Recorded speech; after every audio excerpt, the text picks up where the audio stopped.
la palabra más conocida es blockchain o criptomonedas, pero el fenómeno de descentralización es bastante más amplio que eso, ¿no?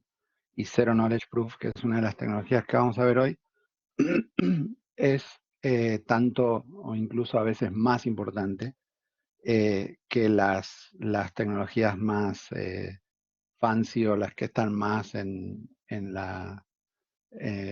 los titulares de los diarios o las que son más públicamente conocidas.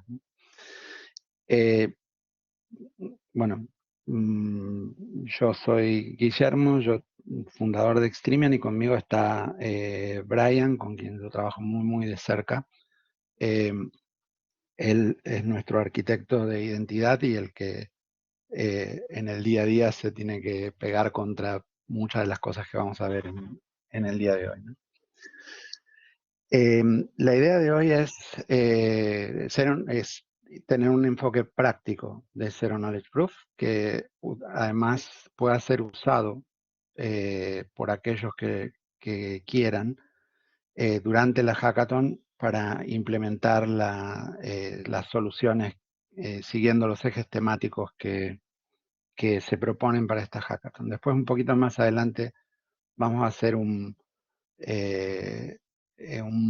mapeo de cómo Zero Knowledge Proof se puede usar en los 3 ejes temáticos que se proponen para la hackathon. Como les decía, queremos tener un enfoque práctico y para eso vamos a situar Zero Knowledge Proof dentro de un tema concreto, que es el tema de identidad digital. Entonces, vamos a introducir un poquito lo que implica la identidad digital y dentro de ese tema, cómo aplica Zero Knowledge Proof, para después ir a cómo mapea eso con los ejes temáticos de la hackathon y bajar al código y dejarles un ejemplo que fácilmente puedan reusar en caso que lo consideren necesario. Bueno, en principio está claro que si hay en la hackathon uno de los ejes temáticos tiene que ver con seguridad, está claro de que la seguridad en el mundo digital está seriamente comprometida. No solo la seguridad, también la privacidad. Todos los días vemos, o todos los años, las organizaciones alrededor del mundo gastan cifras incrementales en temas de seguridad, y aún así las violaciones a la seguridad son todos los años más altas que el año anterior. Además, seguimos con cosas básicas, a pesar de que vivimos en un mundo digital y ya hay cierta educación, seguimos con cosas básicas como al día de hoy la password más ampliamente utilizada en el mundo, según las estadísticas, sigue siendo 1, 2, 3, 4, 5, 6, y la que le sigue, que es más comúnmente usada, es 1, 2, 3, 4, 5, 6, 7, 8 y 9. 80% de los hackeos, de los incidentes de hacking siguen siendo por robo de password y reutilización de credenciales en el login. En las estadísticas al 2020 muestran que el phishing sigue siendo el ataque más ampliamente utilizado. Y así, bueno, podríamos dar innumerables estadísticas que de alguna manera soportan esto que estamos mencionando acá en este slide, ¿no?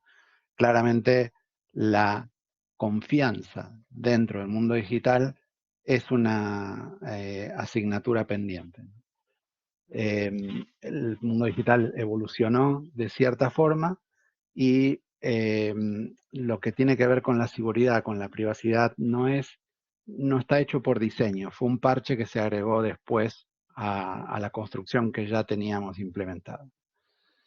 En ese contexto, desde hace un tiempo empieza a aparecer un concepto que hoy se lo conoce como identidad autosoberana. No vamos a profundizar mucho en esto. Para aquellos que quieran profundizar en el tema, ahí está el link de la Decentralized Identity Foundation, que es una de las fuentes de información y de código y de los elementos que necesitan para desempeñarse en esta disciplina, ¿no?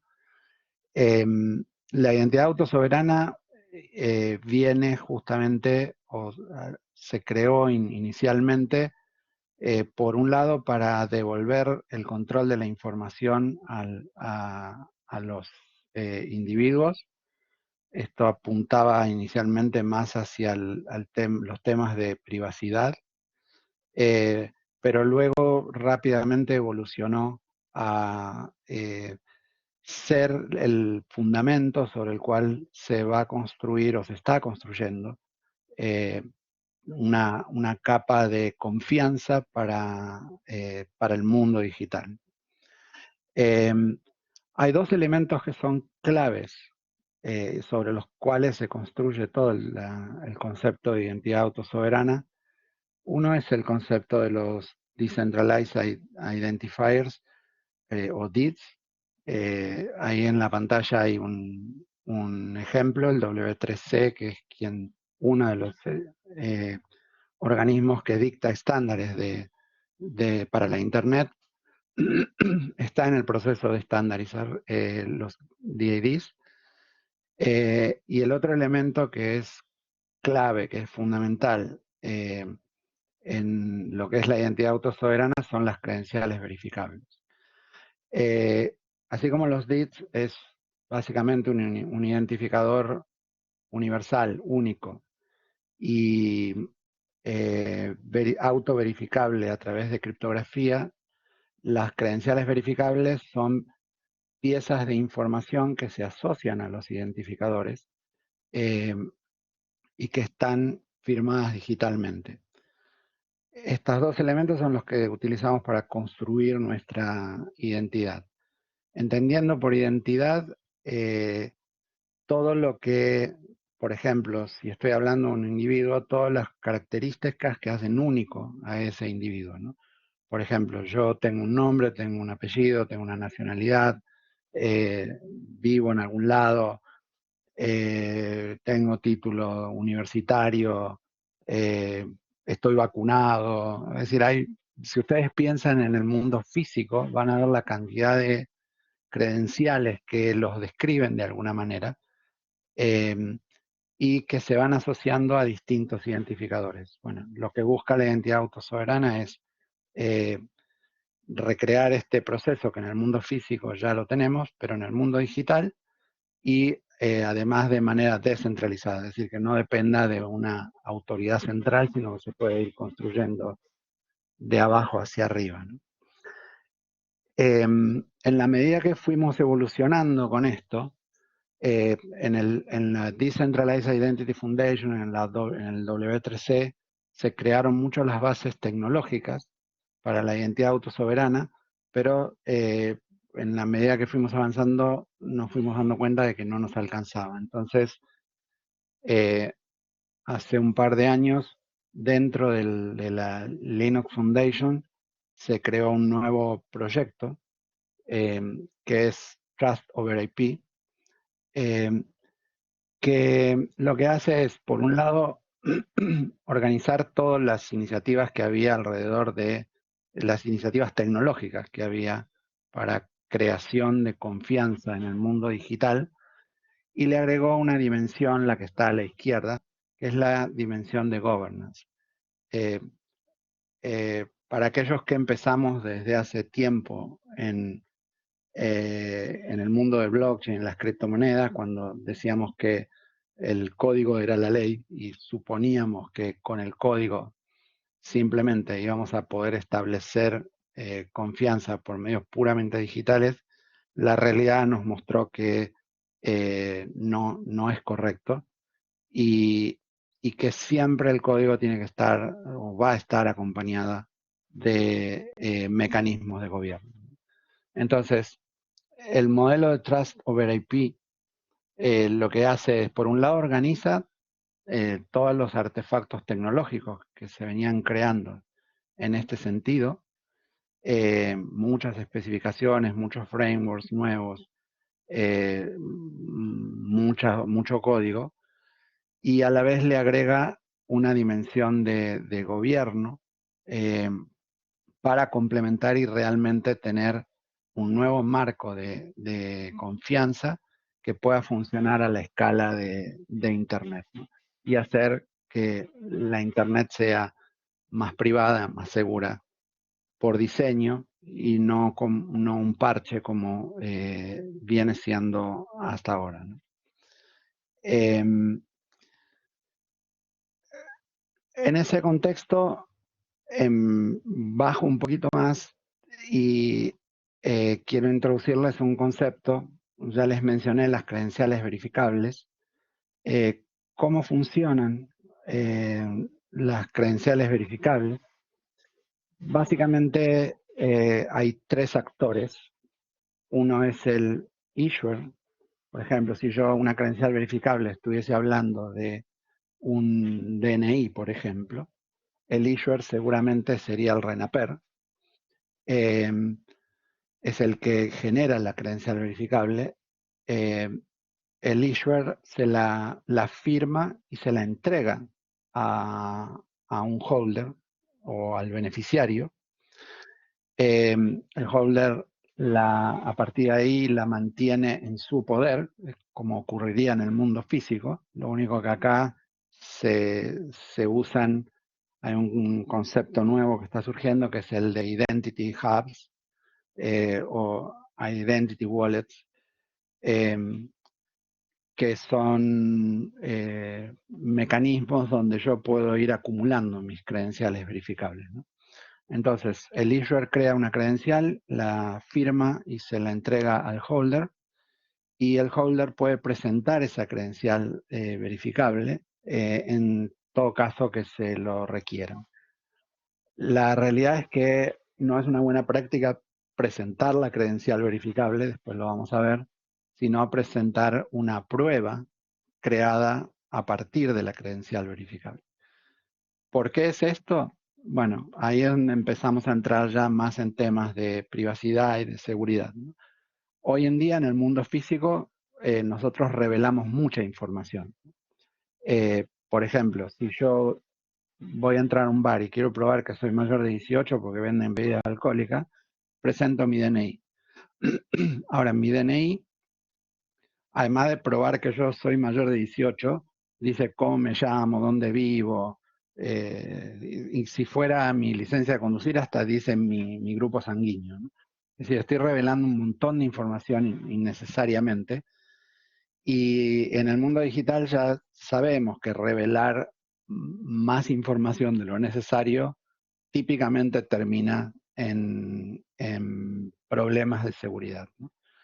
Entonces, el issuer emite una credencial, la firma, se la da al holder, el holder crea pruebas y basadas en las credenciales verificables, y con esas pruebas satisface los requerimientos que un verificador le pueda estar haciendo. Por ejemplo, probar que es mayor de 18 años sin mostrar su DNI, ni ningún dato de su DNI, simplemente una prueba que fue generada específicamente para ese propósito, logra su cometido, pero además esa prueba no es reusable en ningún otro contexto.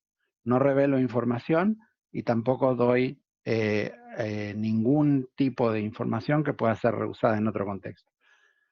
Piensen lo que pasa hoy en día, por ejemplo, en el mundo físico, la mezcla del físico con el virtual, ¿no? Cuando ustedes hacen una compra con tarjeta de crédito. Cuando ustedes hacen una compra con tarjeta de crédito, la tarjeta de crédito podría entenderse como una credencial verificable, que les autoriza a realizar compras respaldadas con esa tarjeta. Pero piensen que ustedes cada vez que dan la tarjeta de crédito y encima les piden el DNI, ustedes le están dando a su contraparte exactamente toda la información que necesita para después hacer un fraude. Es decir, él puede tomar esa información, procesar la compra que ustedes están haciendo y acto seguido puede seguir procesando otras compras, dado que tiene toda la información que necesita. En este nuevo modelo, como yo nunca revelo la información de mi credencial, sino que lo que hago es generar una prueba de que yo tengo esa credencial, sirve para ese único propósito y no puede ser rehusado. Entonces, esto es lo que se conoce como el triángulo de la confianza, en el cual se basa mucho en los nuevos paradigmas de identidad descentralizada o identidad autosoberana. No me voy a meter mucho en esto, pero para evitar que el verifier requiera una comunicación directa con los issuers, lo cual no sería muy escalable, se usan en estos esquemas tecnologías descentralizadas como podría ser un blockchain. No se usan en el blockchain, no se almacenan las credenciales verificables ni nada parecido. Básicamente blockchain se utiliza por un lado para revocar las credenciales. Si por alguna causa Visa me emitió una tarjeta de crédito y la quiere revocar, en la credencial yo tengo una fecha de vencimiento, pero antes de ese vencimiento la credencial fue revocada y eso es lo que se grabaría en todo caso en una plataforma descentralizada de tipo blockchain. De forma tal de que el verifier puede verificar que las pruebas que le están presentando son genuinas, pero además necesita verificar que no han sido revocadas. Y ese es el punto donde pueden entrar tecnologías como blockchain. Están totalmente fuera de lo que vamos a hacer hoy por un tema de tiempo, ¿no? El segundo uso que típicamente se le da a las redes descentralizadas en este contexto es tener acceso a las claves públicas, ¿no? Es decir, si yo voy a recibir pruebas, un verifier va a recibir pruebas que necesita verificar que son genuinas y que fueron emitidas originalmente por un issuer, al final del camino va a necesitar saber las claves públicas o el material público del algoritmo de firma que utilizó, ¿no? Nuevamente, para evitar la necesidad de una comunicación directa entre los verifiers y los issuers, se utilizan estas redes descentralizadas para publicar las claves públicas o el material público de los algoritmos de firma, ¿no? Y distribuirlos ampliamente de esa manera, ¿no? Nunca en las redes descentralizadas se guarda ningún tipo de información personal e idealmente la menor cantidad de información que sea posible. Bien, hasta acá un panorama así rapidísimo de lo que significa el problema, que es necesitamos crear una capa de confianza para el mundo digital.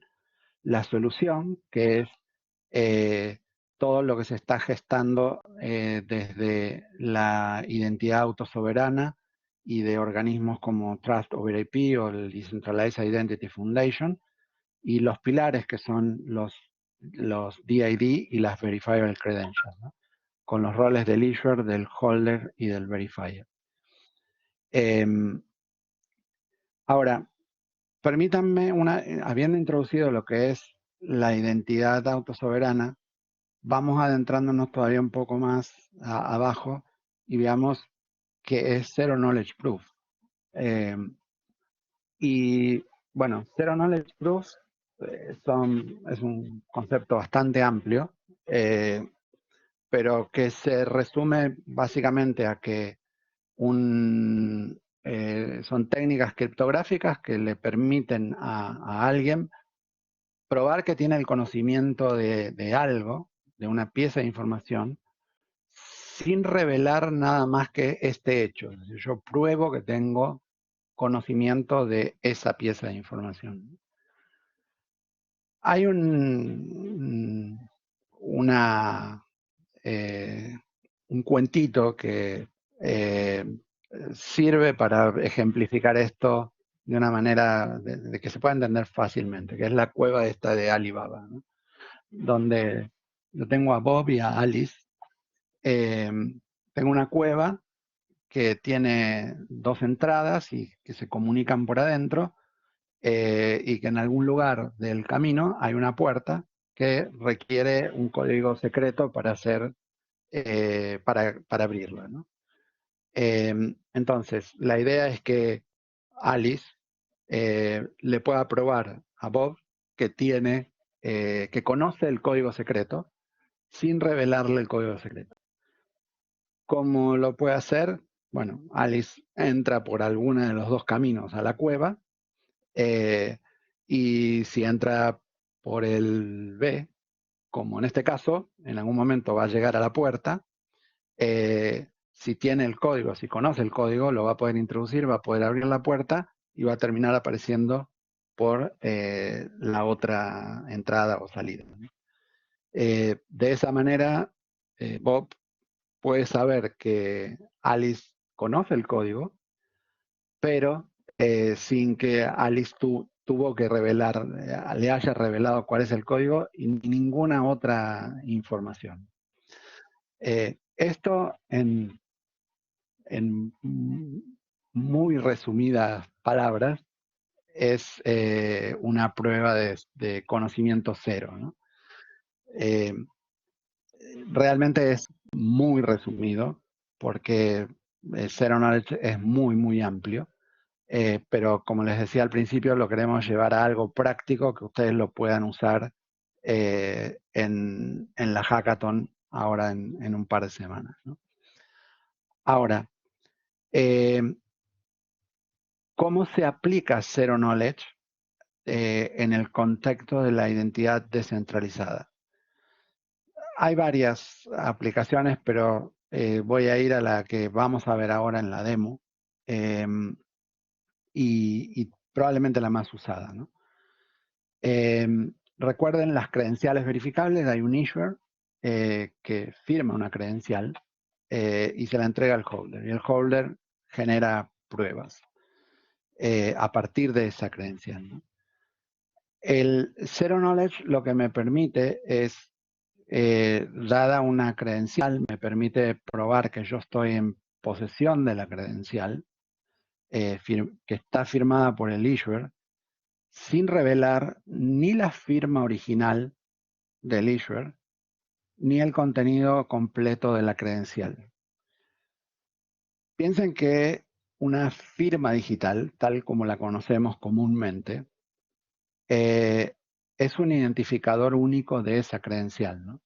Si yo en todos lados presentara la credencial y a la vez presentara la firma, eso tiene múltiples problemas. De movida se presta a correlaciones, ¿no? Es decir, si yo a alguien le presenté mi credencial, mi DNI, por ejemplo, con la firma del RENAPER, ya de movida a quien yo se lo presenté, podría empezar a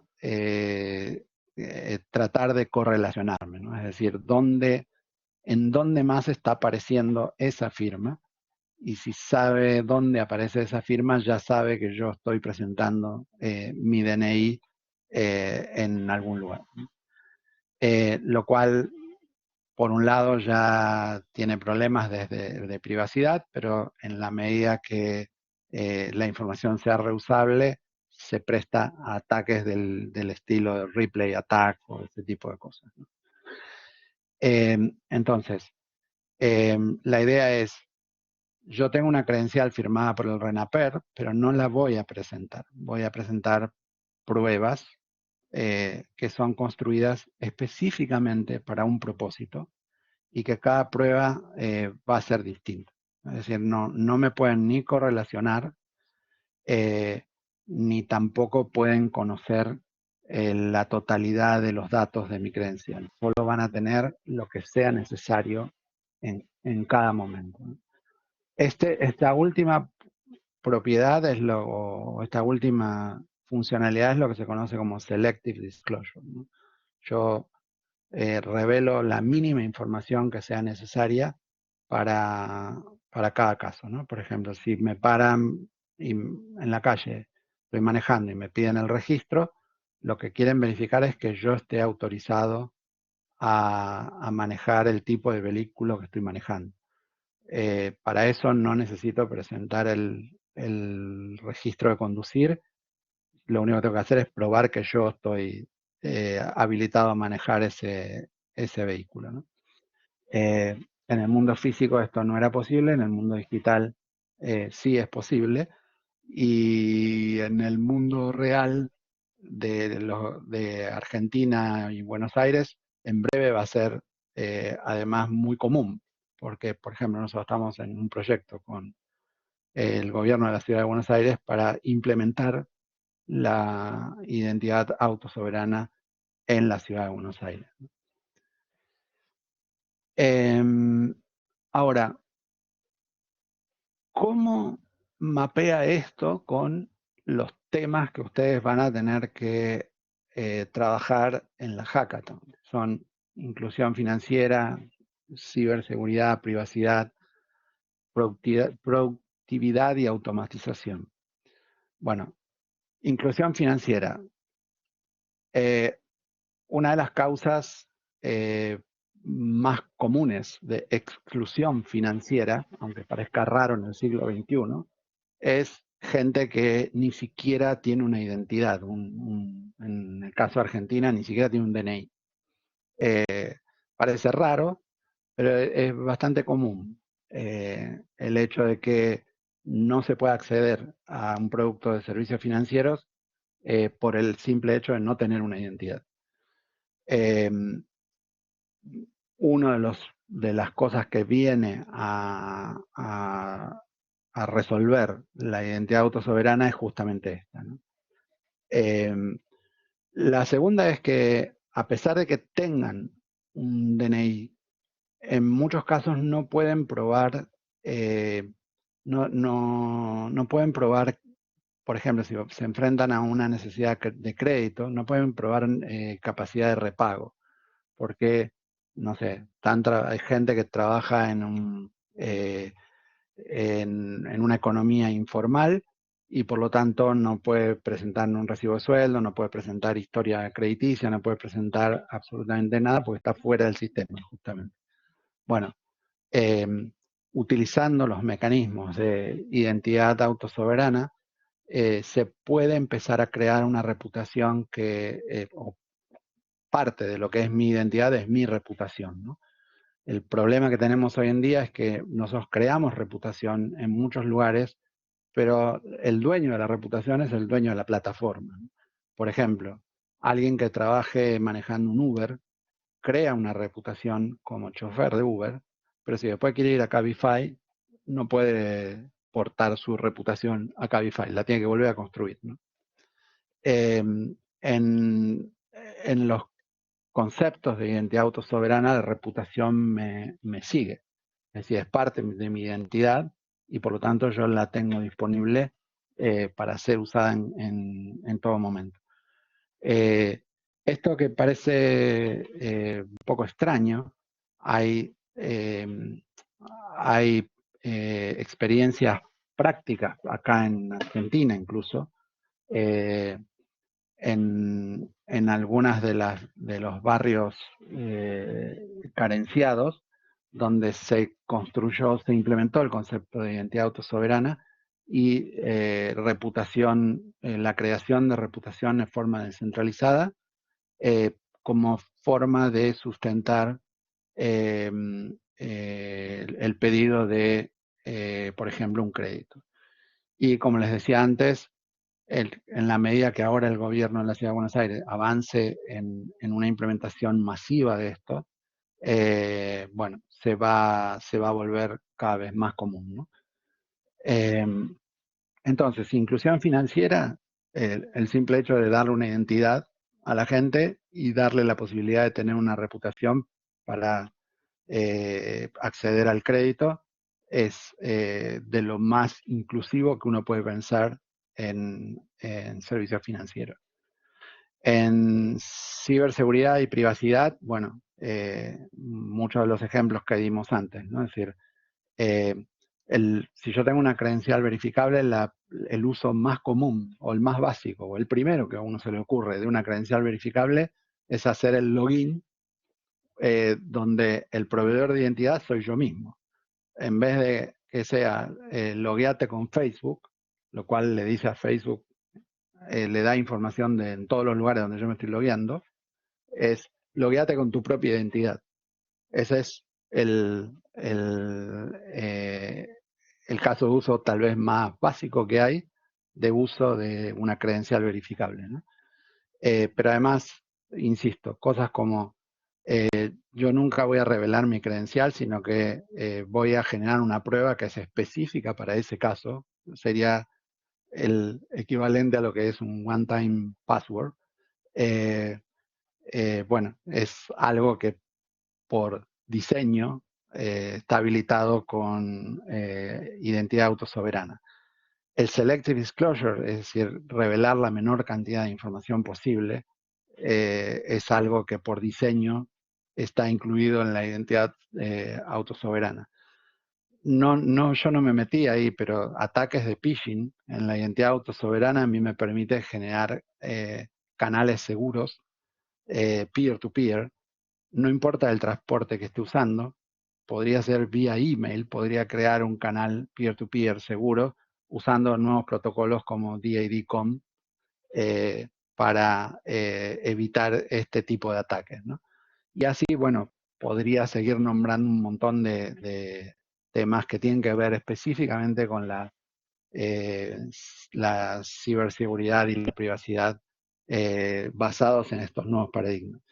Y la productividad y automatización, bueno, con las credenciales, si yo por ejemplo, me tengo que registrar en un sitio y hoy en cada sitio que me registro tengo que poner mis datos N veces, si yo tengo una credencial verificable, podría presentar la credencial verificable con los datos que me solicitan y el que no solo es más eficiente y la experiencia del usuario es mucho mejor, sino que además el que recibe esos datos ya sabe que son datos totalmente verificados, ¿no?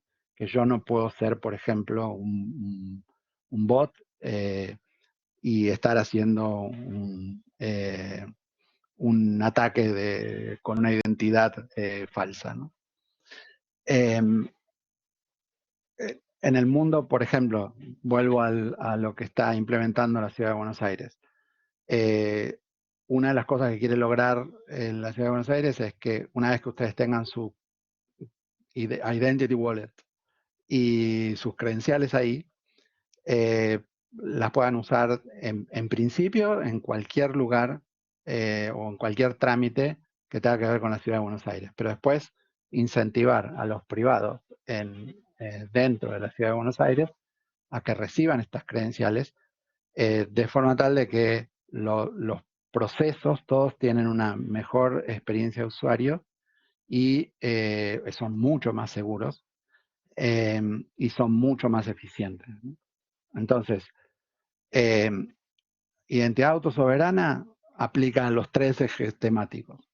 Zero Knowledge Proof es una componente importante en identidad soberana porque permite justamente el Selective Disclosure y el armado de presentaciones que no revelan más información de la necesaria. Y es lo que vamos a ver hoy en la demo, ¿no? Finalmente, solo para situarlos en lo que vamos a ver en el código, nosotros vamos a estar usando una librería que es un tipo de firma digital que es BBS, que a diferencia de las firmas digitales convencionales que se basan en algoritmos de curva elíptica y demás, estos son algoritmos de Zero Knowledge Proof y me permiten lograr cosas como las que describíamos antes, ¿no? Lo que vamos a ver en la demo es que tengo un issuer, el issuer va a emitir una supuesta credencial, la va a firmar usando este algoritmo en particular o esta librería en particular que es BBS. Para eso va a necesitar una clave privada, una clave pública. Se le entrega al holder la credencial. Después lo que vamos a hacer es una primera presentación donde el holder le presenta toda la credencial a un verifier. Esa no, si bien la vamos a ver, no es la práctica recomendada. Y el verifier solo necesita la clave pública del issuer para poder verificar lo que le están pasando. Lo que es más interesante es el paso siguiente, ¿no? De que es desde la credencial original, nosotros vamos a derivar una prueba y vamos a presentar esa prueba a un verifier, de forma tal de que el verifier puede verificar que la prueba que nosotros le estamos presentando es genuina y puede hacer eso utilizando la clave pública del issuer. Piensen que en la firma digital convencional, yo para verificar un documento firmado necesito tener una copia exacta del documento con toda su información, no puede cambiar ni un bit, y la firma digital del documento, la original. Lo que estamos diciendo acá es que nosotros ni vamos a presentar todo el documento, ni vamos a presentar la firma original, la que hizo el issuer. Aún así, el verifier va a poder verificar que lo que le estamos presentando, usando la clave pública del issuer, va a poder verificar que lo que le estamos presentando es genuino, no fue alterado y fue generado por el issuer. Obviamente el verifier tiene una relación de confianza con el issuer, ¿no? Si esto fuera, por ejemplo, el DNI, el verifier dice, bueno, probame que sos mayor de 18 años y yo puedo construir una prueba que dice eso justamente sin mostrar todo mi DNI. Acá una aclaración, para mantenerla simple a la demo y que la puedan usar en la hackathon, por ejemplo, predicados como este, que el que yo le dije, quiero que me pruebes que sos mayor de 18 años, lo vamos a hacer incluyendo un dato adicional en la credencial original, que es que soy mayor de 18 años, ¿no?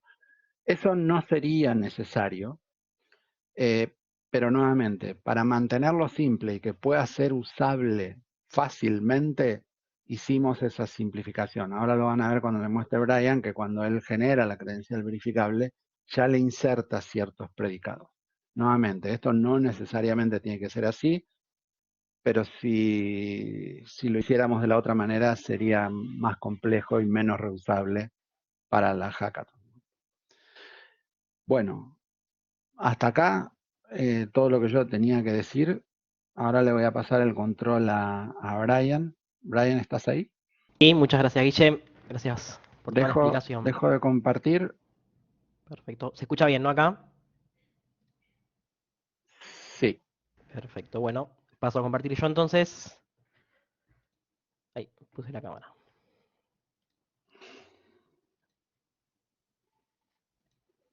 Bueno, dígame cuando se ve.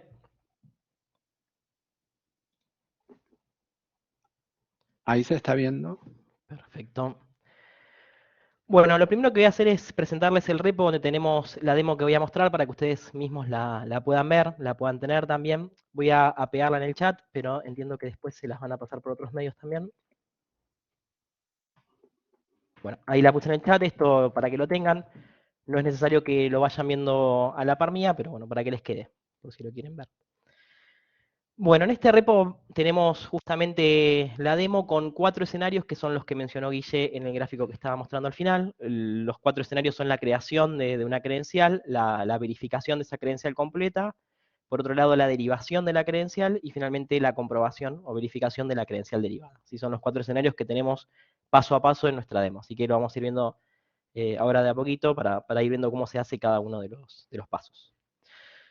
Bueno, en el repo van a tener un README donde les explica si ustedes quieren descargársela, cómo correrla, simplemente hay que hacer el npm install CI para que les mantenga las dependencias y bueno, después con npm demo van a poder correrla, ¿sí? No obstante, yo lo voy a ir haciendo paso a paso para que se entienda más y voy a ir modificando unos archivos y demás cosas para que podamos ir percibiendo mejor qué va pasando en cada uno de los pasos. Bueno, y los paquetes que vamos a estar utilizando, los más importantes van a ser Node.js Signature. Acá está el repo de npm, lo voy a abrir para que lo vean. Donde acá tenemos, de hecho, una demo de una forma de uso bastante similar a la que vamos a estar haciendo nosotros. Con, bueno, metiéndole en este caso nosotros un poco la problemática de credenciales y credenciales verificables. Bueno, esto lo pueden ver, incluso pueden tener más información en este paquete. En la documentación hay mucho más de lo que podemos mostrar nosotros, ¿sí? En el tiempo que tenemos. Bueno, y por otro lado tenemos esta de acá, que con esta simplemente lo que vamos a hacer es convertir un base 64 a uint8array, que es el dato que usa por defecto nuestra librería de Node.js Signature, ¿sí? Lo vamos a, con este repo, perdón, este paquete, vamos a facilitarnos un poco ese trabajo de pasar de base 64 a uint8array. Bueno, ahora sí, si les parece, pasamos al código. Bueno, les paso a mostrar un poco el proyecto, ¿sí? La demo está hecha en lo que es Node.js y usamos TypeScript para mantener un tipado un poco más concreto y, bueno, que podamos tener algunas sugerencias del IDE. Después tenemos el archivito index, que es donde va a entrar nuestro código, ¿sí? Y bueno, acá tenemos los 3 pasos que vamos a ir ejecutando. El paso 1, el 2, el 3 y el 4. Lo que voy a ir haciendo en la demo va a ser ir descomentando cada uno de estos pasitos y ir de a poco, ir pasando al siguiente paso para que podamos tener una mejor visión de lo que está sucediendo en el código, ¿sí? Bueno, después tenemos una carpetita de enumeradores donde vamos a tener algunos predicados. Estos predicados son lo que va a estar firmando el issue y los que después el que verifica va a tener que conocer, ¿sí? Algunos están, como lo vemos acá, predefinidos, pero otros van a ser más aleatorios, como por ejemplo el nombre de la persona del holder, sería así el nombre de la persona a la que se le creó la identidad, la credencial. Bueno, y después tenemos, por ejemplo, en este escenario vamos a hacer uso de una licencia de conducir, con lo cual tomamos algunos datos solamente para ejemplificarlo.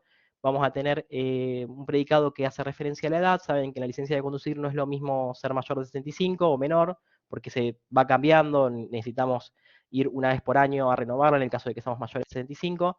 Así que bueno, este predicado de la edad consiste en eso, ¿sí? En saber si somos mayores o no de 65 o incluso de 70. Después tenemos un predicado que hace referencia al tipo de licencia, si es profesional o particular.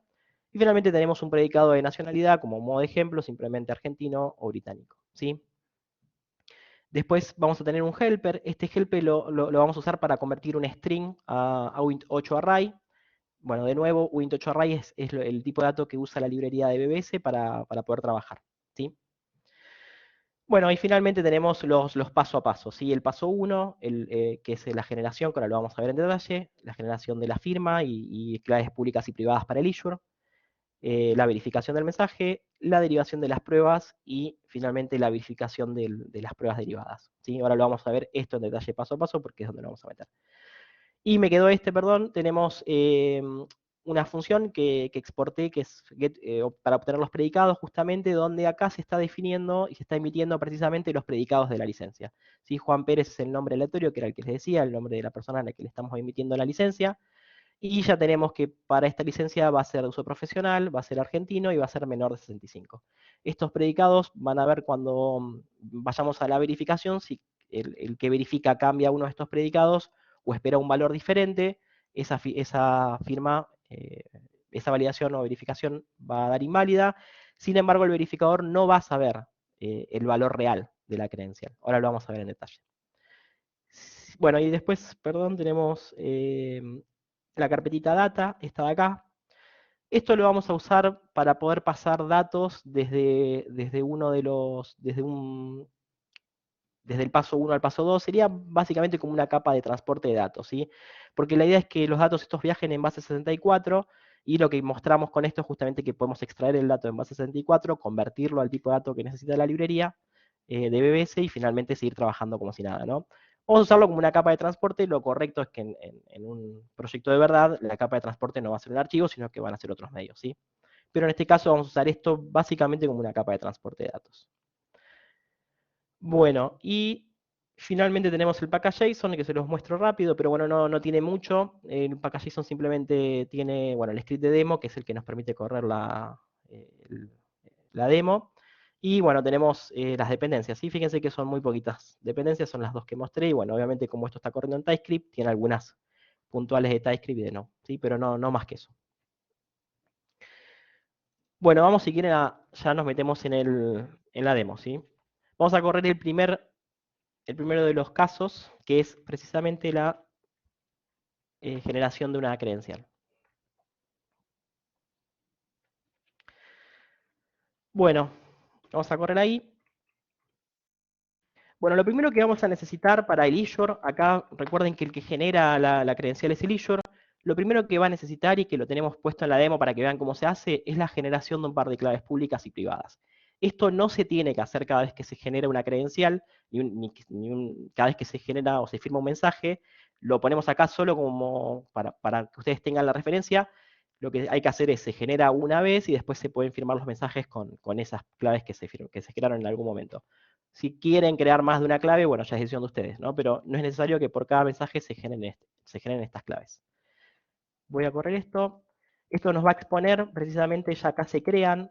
Lo que hacemos es invocar precisamente a este método de la librería Node BBS Signature, y este método ya nos va a estar generando las claves BBS que necesitamos, el par de claves públicas y privadas.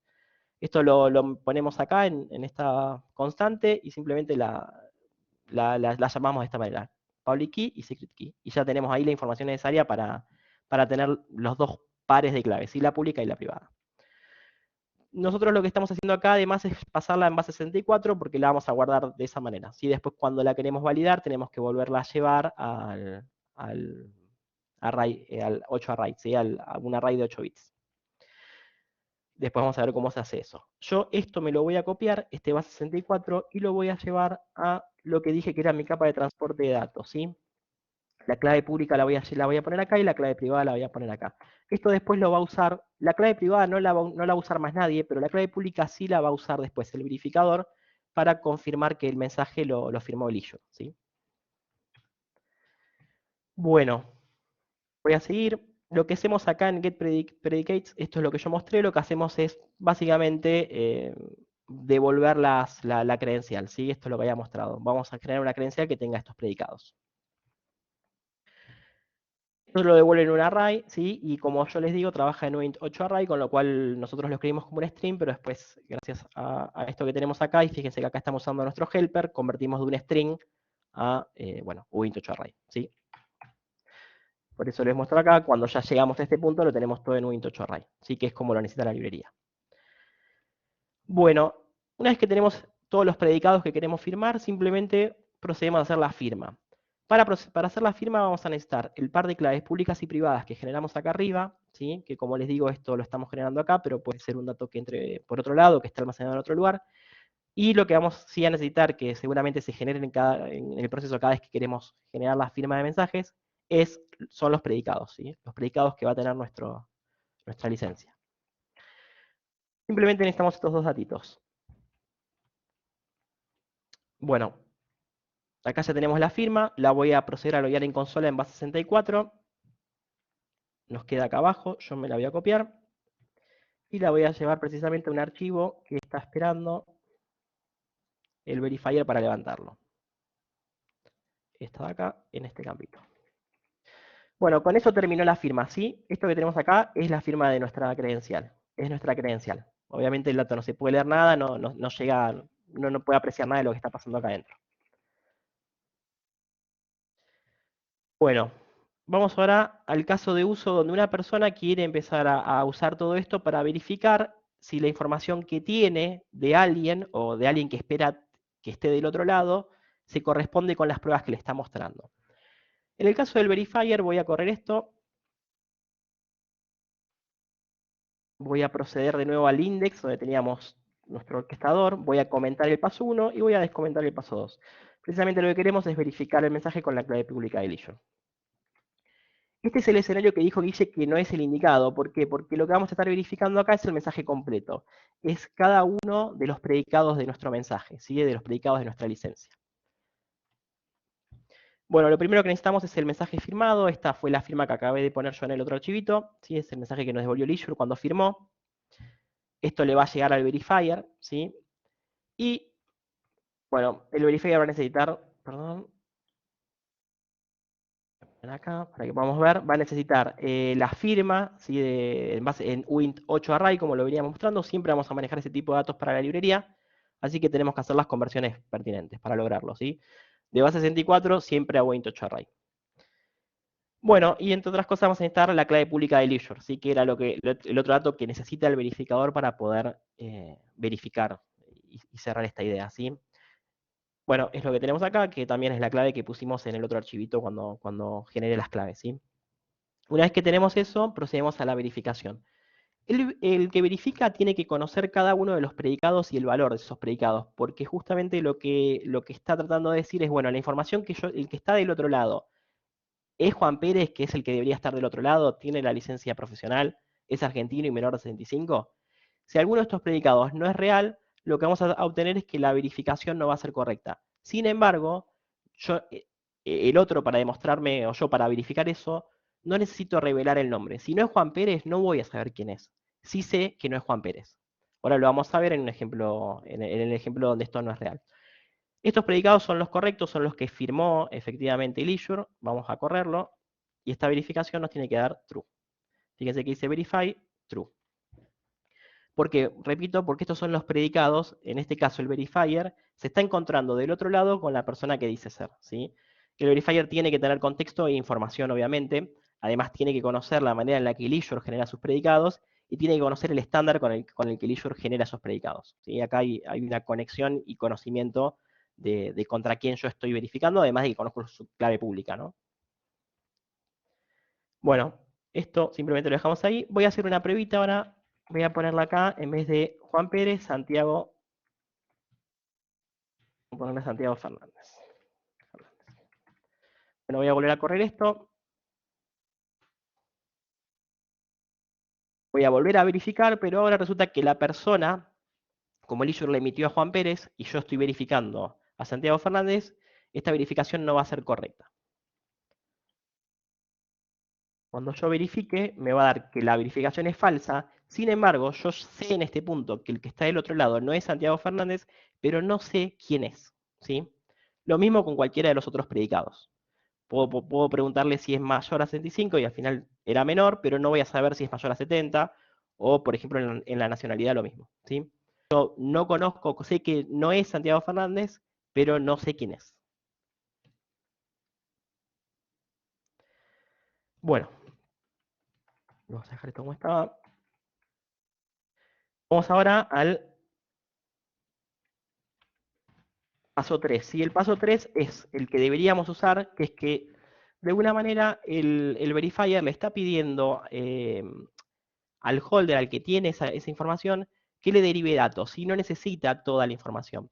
En este caso lo que le va a estar pidiendo es que le derive la posición 0 y 3 de la licencia o de la credencial que le generó el issue. Si venimos a getPredicate, que es esta de acá, la 0 es el nombre y la 3 es esta de acá, ¿sí? Porque arranca en 0, sería 0, 1, 2, 3. Lo que quiere saber, en este caso, el verifier es el nombre de la persona y si es menor de 65 años, ¿sí? Entonces le va a pedir que derive su prueba, que derive su mensaje para que pueda obtener esa información.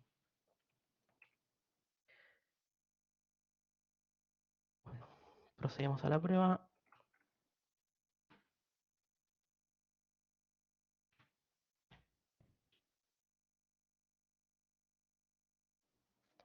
Ahí vamos.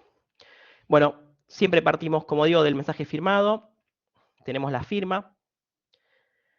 Finalmente, lo que necesitamos es, para poder derivar el mensajito, necesitamos la firma original, ¿sí? La firma original que nos dio Leisure.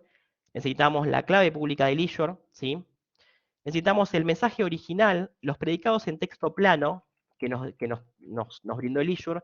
Esa información es nuestra, con lo cual la tenemos. Y necesitamos un nonce, el nonce con el que se generó justamente esta prueba, y las posiciones que queremos revelar de de nuestra credencial, ¿sí? De nuestra licencia, que como les dije es la 0 y la 3, el nombre y era, ya les digo, la edad, si es mayor, el predicado de la edad, ¿sí? Vamos a generar esto. Esto pasó, no, y ahora lo que voy a hacer es loguear en base 64 el resultado de esta prueba, ¿sí? Esta de acá. Me la voy a copiar. La voy a llevar a otro archivito, de donde la va a levantar el verifier. Bueno, esta es la prueba, ¿sí? La prueba derivada, esta que tenemos acá. Esta derivación la está haciendo el holder. Esto es importante, y era algo que decía Guille y lo recalco. La está haciendo el holder con la clave pública de Leisure, pero el holder es el que está derivando la firma del mensaje, ¿sí?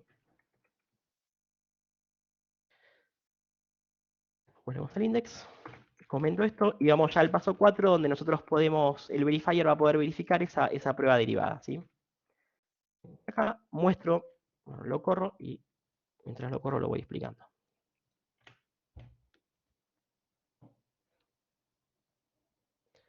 Bueno, lo que necesitamos ahora sí es el mensaje derivado, que obviamente no es el mismo que el original, ¿sí? De acá, que es el que puse recién en el archivito ese. De nuevo, Wint8Array. Necesitamos de nuevo la clave pública de Leisure, del que generó esta firma. Seguimos acá. Bueno, y finalmente volvemos a aplicar lo que es la verificación, ¿sí? La verificación de este mensaje. Necesitamos el proof, que es el nuevo dato que nos da el dato derivado, ¿sí? de la firma original. Tenemos a Leisure, la clave pública de Leisure, y tenemos el mensajito con lo que ahora queremos verificar. El mensajito que queremos verificar es el nombre de la persona y menor a 65. Fíjense que si lo comparamos, voy a volver a la verificación del paso 2, si lo comparamos ya no es toda la credencial, precisamente porque yo le pedí derivar su firma original para que me dé menos datos. Porque si no, yo necesitaría conocer todos los demás datos, o necesitaría inferir el resto de los datos. Así que con esto, como yo le pedí que me derive estos dos datos, me los está derivando y yo puedo concentrarme en los datos que necesito. ¿Sí? Que es el nombre de la persona y si es menor a 65. Lo corro y me da finalmente que es válido. Bien, acá lo voy a estopear esto. Vamos a hacer una pruebita que es, supongamos que queremos agregar otro predicado más y lo pongo acá. Esto solamente para mostrar, para que quede explicado y se vea, si yo vengo acá. Si yo le pedí que me derive una firma y de pronto le estoy pidiendo verificar cosas que no me derivó, esta firma también me va a dar falsa, ¿sí? Yo necesito verificar exactamente lo mismo que le pedí derivar. Como yo le pedí derivar el nombre y el predicado de la edad, no puedo estar en esta verificación preguntando por el predicado del tipo de licencia. Esto lo voy a mostrar solamente para que se quede claro. Es importante y tiene que haber una correlación entre el mensaje que yo le pedí derivar al holder y el que después estoy precisamente verificando, ¿sí?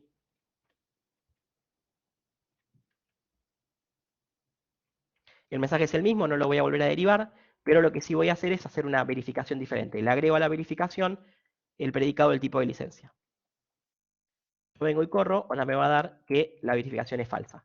¿Sí? Y esto es precisamente porque le pedí que me derive ciertos datos y después cuando verifico, estoy verificando más datos. Que por más que sean ciertos, porque el dato que estoy preguntando es cierto y es así, como yo no se lo pedí derivar, no lo tengo, entonces me va a dar igualmente false. ¿Sí? False. Bueno, hasta acá la demo. ¿Alguna duda? ¿Alguna pregunta, consulta? ¿Algún comentario por parte de Guille? No, simplemente recordar lo que mencionábamos, la importancia que tienen el tema de credenciales y que gradualmente va a ir cobrando cada vez más importancia como una forma de establecer confianza en el mundo digital. Y dentro de eso, el uso de Zero Knowledge Proof para implementar mecanismos de selective disclosure, no revelar, por ejemplo, las firmas originales, que es algo que se podría usar como elemento para correlacionar, y esa correlación podría ser inicialmente una pérdida de privacidad, dos, una posible fuente de ataque. Básicamente eso, lo que vimos es cómo crear una credencial, cómo verificar una credencial completa, que es el caso que no se recomienda hacer, cómo derivar pruebas. El holder puede derivar una prueba, entregársela al verifier, y el verifier la puede verificar contra la clave pública del issuer, aun cuando no tiene ni la firma original ni todos los datos completos, ¿no? Lo cual genera una diferencia muy grande respecto de lo que conocemos con los algoritmos típicos de firma digital, ¿no? Bueno, básicamente eso.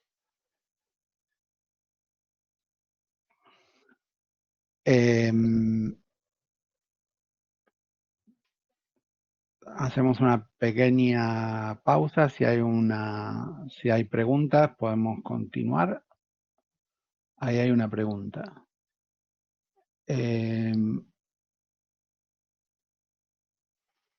Esto vendría a ser aplicar la política Zero Knowledge Trust en vez de nivel empresa, lo aplicaríamos a nivel de red.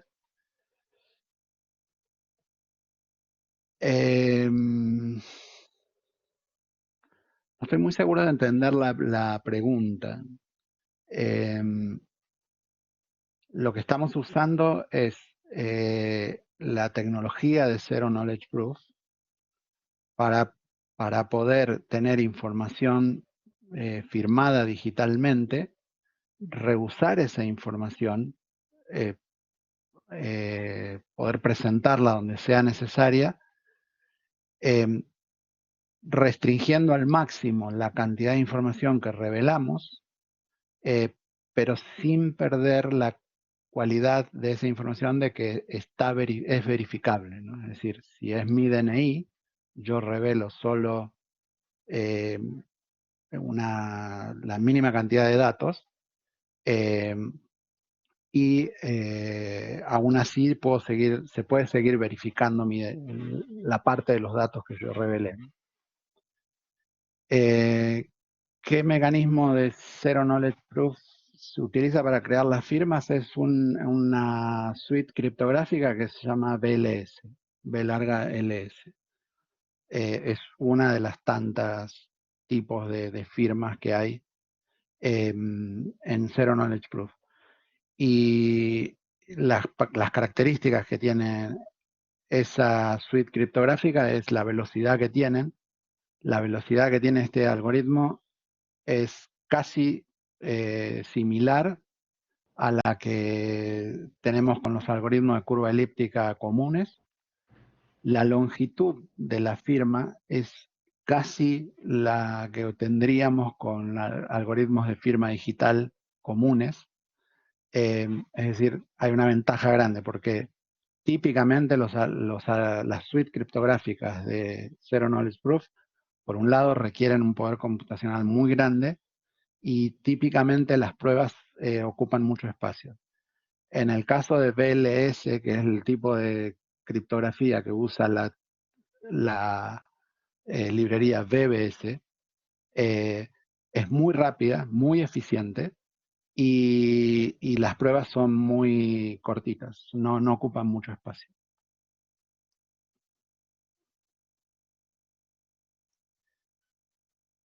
Sí, el link al paquete lo pueden encontrar en el repo, para que lo tengan ahí.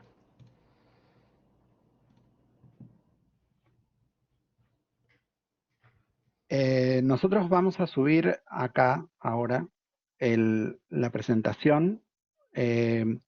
No obstante, creo que los chicos de IDVA van a compartirlas por mail. Ahí lo está confirmando Marco. Pero por las dudas lo vamos a subir acá. Creo que tarda un momentito en subirse. Bueno, nuevamente Creo, hacemos una Guille, pequeña... que no se van a poder bajar lo del share files, pero pasarles el link y que se lo bajen ellos, si no. no, entonces la demo está pública en el link ese que pasamos. La presentación, entonces, Marco, mándenla ustedes vía email o la Dale, ponemos en perfecto. algún lado que sea pública. Totalmente. Yo Y en el pensaba video de YouTube pasarla también. acá. Probablemente en la descripción esté el link a la PPT también. Dale. Bueno, si no hay más preguntas, gracias a todos. Bueno, y cualquier cosa, a ver si los proyecto de nuevo. Bueno, les vamos a pasar los emails, tanto mío como de Brian. Cualquier pregunta o duda que tengan en esto o en cualquiera de los temas que vimos en la presentación, no duden en contactarnos, y cualquier ayuda que necesiten para usar esto dentro de la hackathon, estamos a disposición para apoyarlo.